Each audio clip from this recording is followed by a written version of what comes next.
Welcome. Another episode of the Boom Breakdown.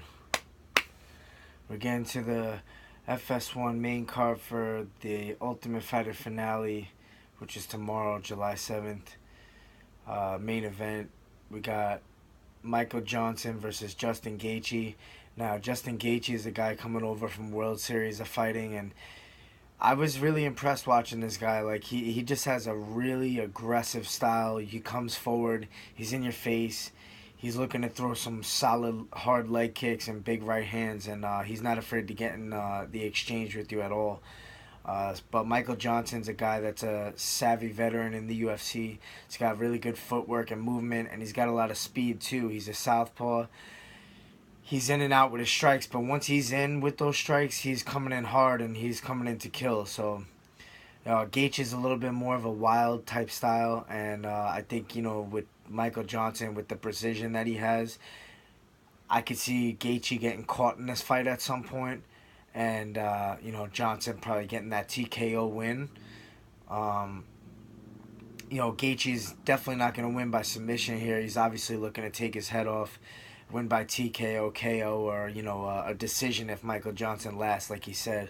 But Michael Johnson had some impressive wins as of late, and one over Dustin Poirier where he really just starched him. Like, he came at him hard, he TKO'd him with the hands, dropped him, finished him on the ground.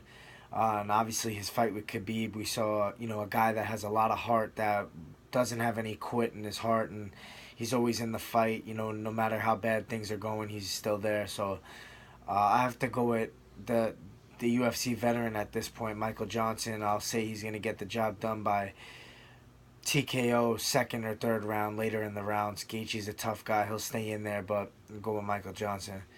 Co-main event, we got guys from the Ultimate Fighter show, Lima and Taylor.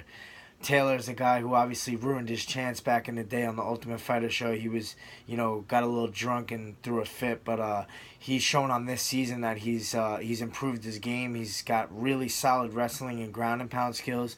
Really smart on the ground. Not a guy that gets caught, and if he does get caught in certain positions, he's able to reverse you really quick with his wrestling and his strength. Good composure in the fight. Really good cardio. He can grind nonstop the whole fight.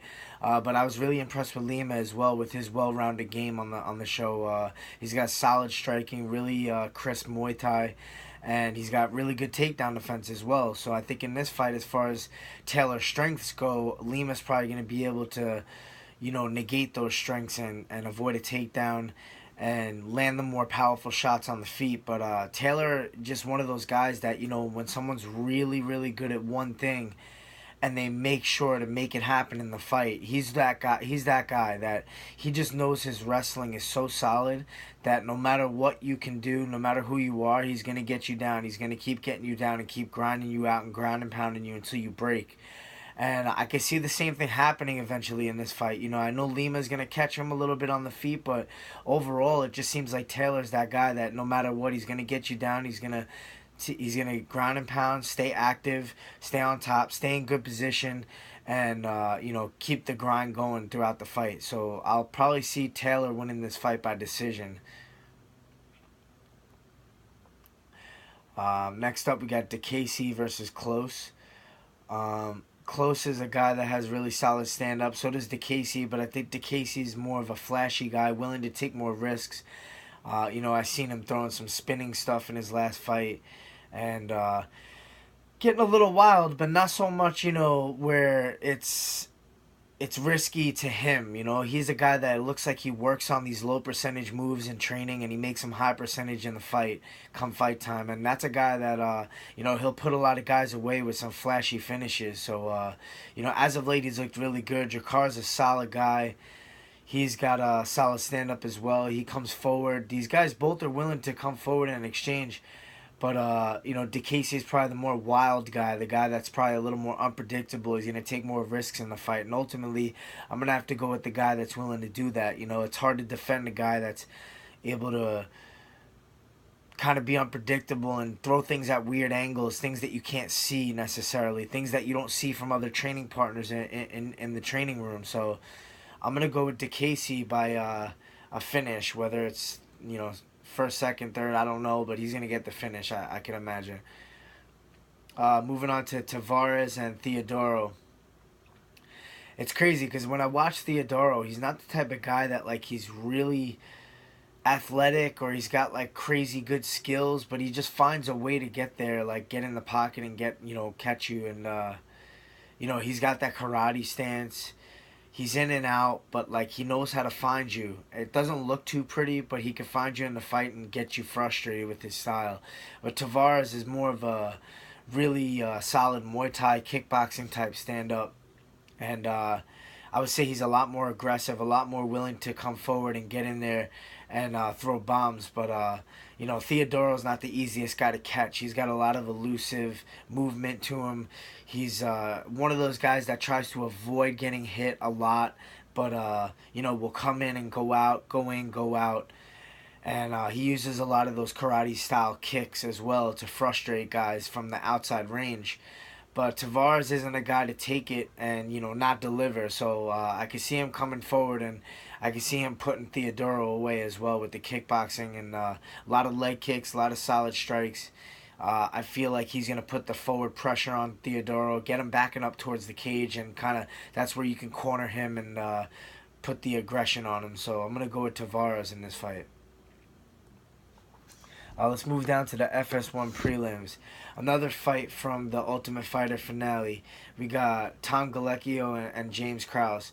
Now, James Krause is a UFC veteran, and he's got a lot of skills on the feet, on the ground. He's a very well-rounded fighter. We've seen him moving, changing stances, southpaw, regular stance, and he's willing to mix it up really well with the kicks. Punches to kicks to switching stance. I mean, that's very unpredictable. It's going to be hard for the slower guy in Galecchio to handle that kind of style. Now, Galecchio is one of those one-dimensional guys that we're talking about with Taylor as well. He's got that really grinding wrestling style, but he's really slow for the division. I think Krause is going to overwhelm him with speed, angles, different variations in strikes, and obviously Galecchio wants to get this fight to the ground and try to take Krause's back. That's where he's got his highest percentage of winning the fight, and that's probably all his fights. He looks to take your back and choke you out. But if he can't get there, it seems like he's one of those guys that struggles, and that's why you have to be well-rounded in this game.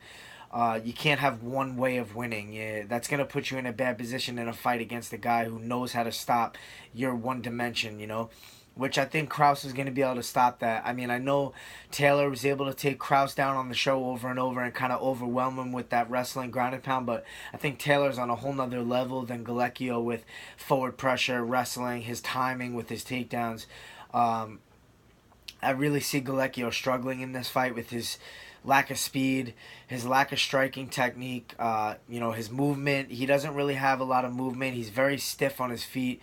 And Krause is a guy that's really in and out with angles, and he's going to overwhelm Galecchio on the feet, I feel, and get that TKO win. Moving on to Herman versus Dalloway. Herman's a veteran of the sport, so is Dalloway. These guys have fought the who's who in the sport at 185. Man, Dalloway's one of those guys that he's always surprising me with his finishing ability. He's really got, finishing ability both on the feet and on the ground. He's got well-rounded skills, submission. He's also got a wrestling background. So when it comes to the more well-rounded guy, I would have to go with Dalloway. Herman's a little bit slower. He's a little bit more methodical on his feet. He's a, technical striker. He's got some submissions of his own, but I think Dalloway's just one step ahead in each aspect of the game. And to make it short, I'm going to have to go with Dalloway by decision. Down to the early Fight Pass prelims.